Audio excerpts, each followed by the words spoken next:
Hey guys, Michelle Glass here. Our topic for our final episode of chapter 16 is that enteric nervous system that we mentioned a little bit in our discussion of short visceral reflexes.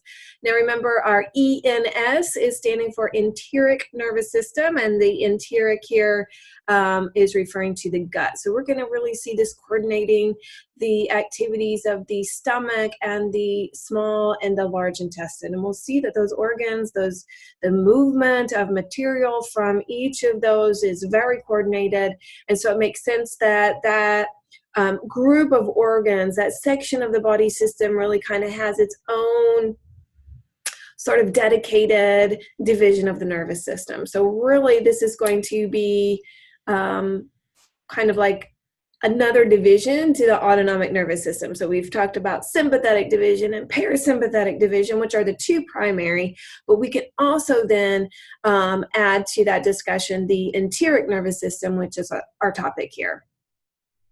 Okay, so when we talk about the enteric nervous system, it is a part of the peripheral nervous system. It is talking about the control of smooth muscle and fatty acid tissue, so triglycerides, adipose tissue, and our glands, especially those glands that are involved in producing digestive secretions or hormones involved in digestion or absorption of nutrients.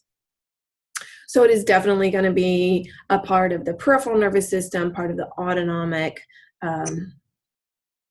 nervous system. And then our enteric nervous system is really just a network of neurons and nerve networks, and they're associated right there around the stomach and the small and the large intestine.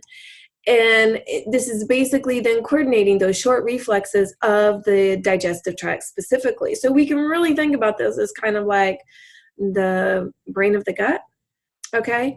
And so this is sort of like almost a third processing center. So you have processing happening at the brain, you have processing happening at the spinal cord, and you get some like independent processing happening here in the enteric nervous system. This helps us understand why things like stress and anxiety might cause you to be sick to your stomach.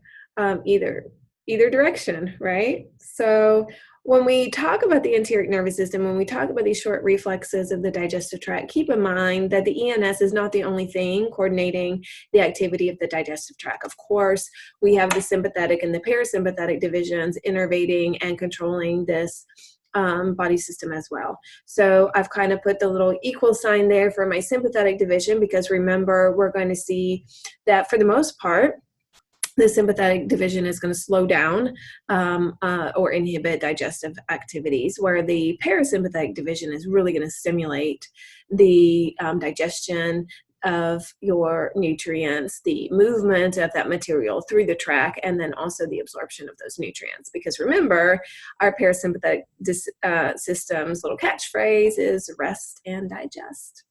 And guess what, folks? You have now completed your first chapter of AMP2. So you want to make sure you are looking in your book, as well as updating your notes and, working through your homework and bringing those questions to class. Thanks.